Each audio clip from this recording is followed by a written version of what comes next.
Hello, I am in the Duke of York Square, Bank Holiday Monday, the King's Road behind me. I've come to enjoy a coffee. Here's my coffee.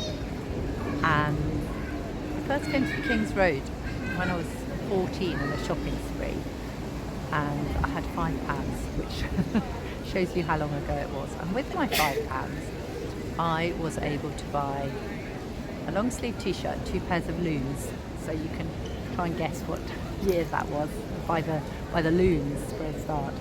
And I've come here to talk to you about intentional dialogue, about listening, about relating really, really well together, so that space between us is always safe.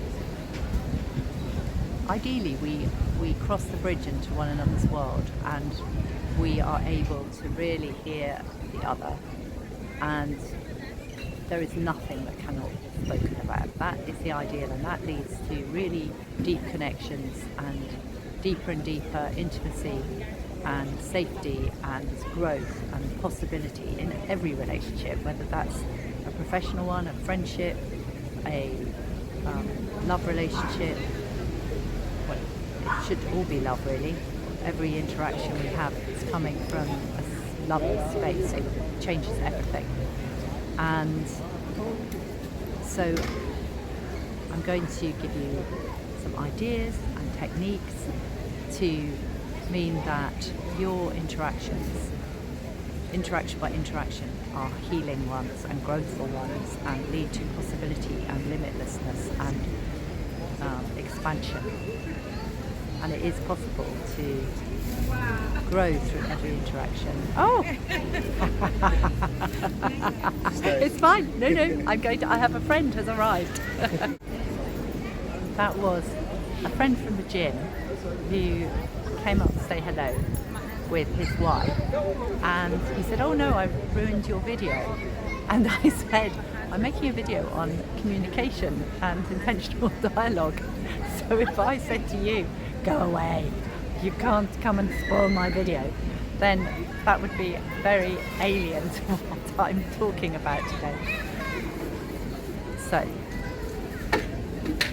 intentional dialogue is a term that was first born by Harville, Hendrix and Helen.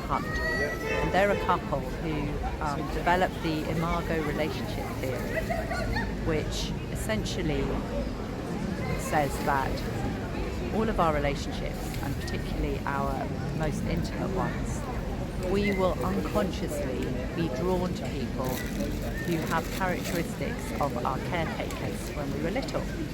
And ironically, they will be the characteristics as the relationship unfolds that were the negative ones for us. And of course that can come about through the projection too. So we might fall in love with somebody and be incredibly drawn to them, incredibly passionately in love, and there's the feeling that we're complete, that this person will complete us, that there's nothing that isn't going to be good now, and our life is all okay. And then, of course, what happens, and that is deemed the romantic stage of the relationship, and we all, well, I don't know, I tend to say we all know that bit, but it's not an uncommon situation to experience, feeling so passionately in love with somebody that the world is going to be okay. But then what happens is the power struggle can ensue, where the person does something that upsets us, and it can be something minor, seemingly minor, in that perhaps they don't respond soon enough to a message, and we feel utterly abandoned, we feel utterly unimportant, we feel utterly unseen, and this will be something that's familiar to us from our childhood. So if our caretaker, when we felt we most needed them, wasn't there, and it might not have been through any intention of theirs, but they were working or they were busy with other children in the family or something was going on, then we could have that experience of abandonment, not being important, not being loved, not feeling good enough, all manner of things that arise.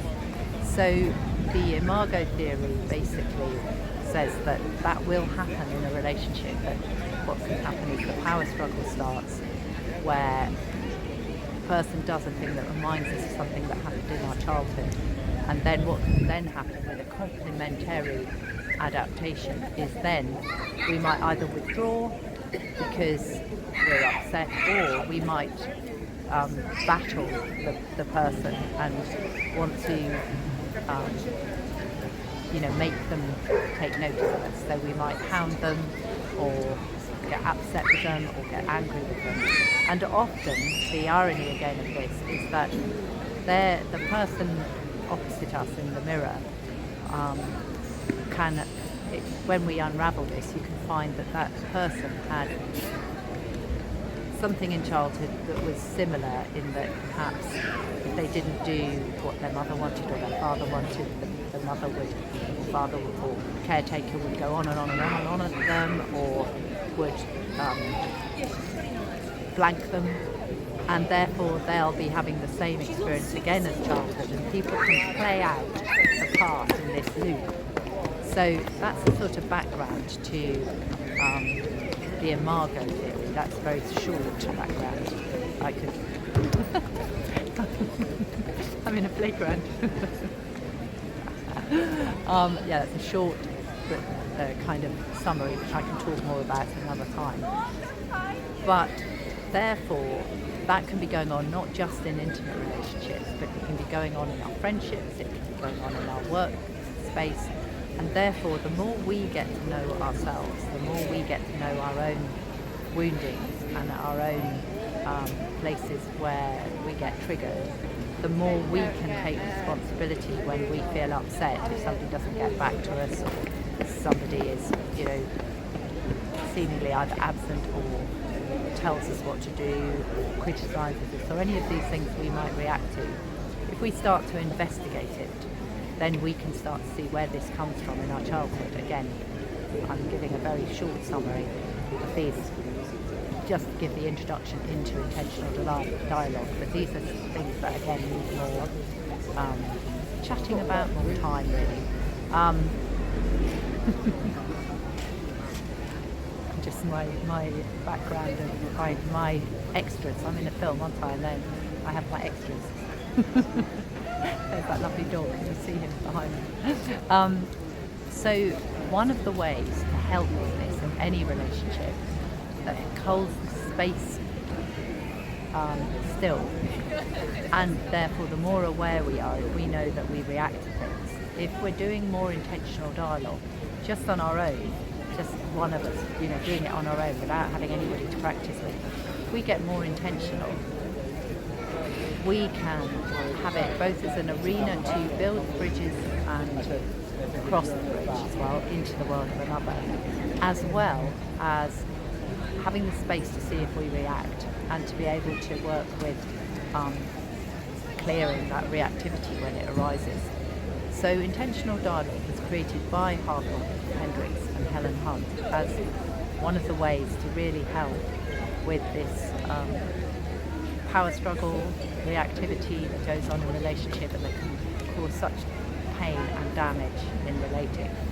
And so intentional dialogue, if we think we can make a difference in our own lives by becoming committed to doing it anyway with everybody we meet, which is essentially that everybody we meet, if we are present and we're here and now and we listen to them with new ears, and we listen as if we've never ever known them before, seen them before, even if we know them really well, and we are prepared to slow it all down and listen fully.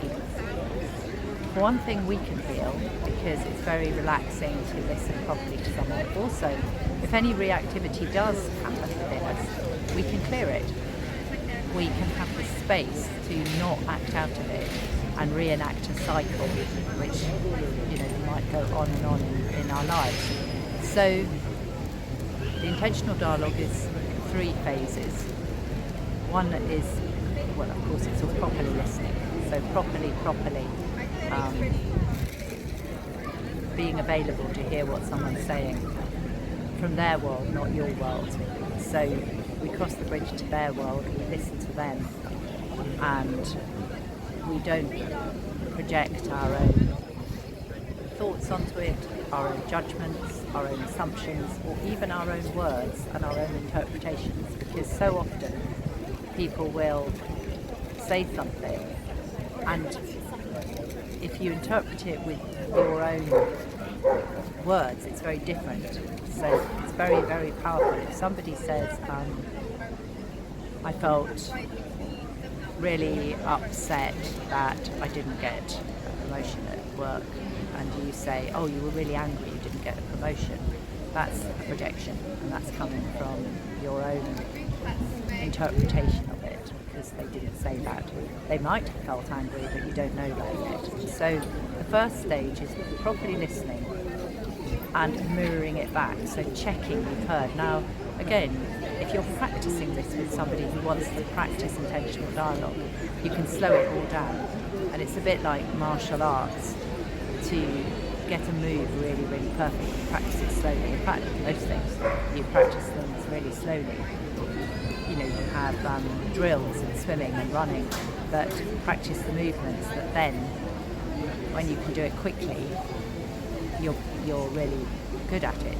So if you're doing it with a partner and you want to practice this, you sit opposite each other and close enough, 18 inches or so apart, not too far apart, and then you properly listen to somebody and you check you've heard what they're saying. So you can stop them, you can kind of go, just can I stop you there, and check, because they might, and particularly if it's an emotive thing. But just in daily life, somebody might chat to you about their back pain and they feel pain down their left leg, or whatever it might be, and you just check, oh, your back's feeling painful, but you're feeling pain in your left leg, just to check that you don't project anything.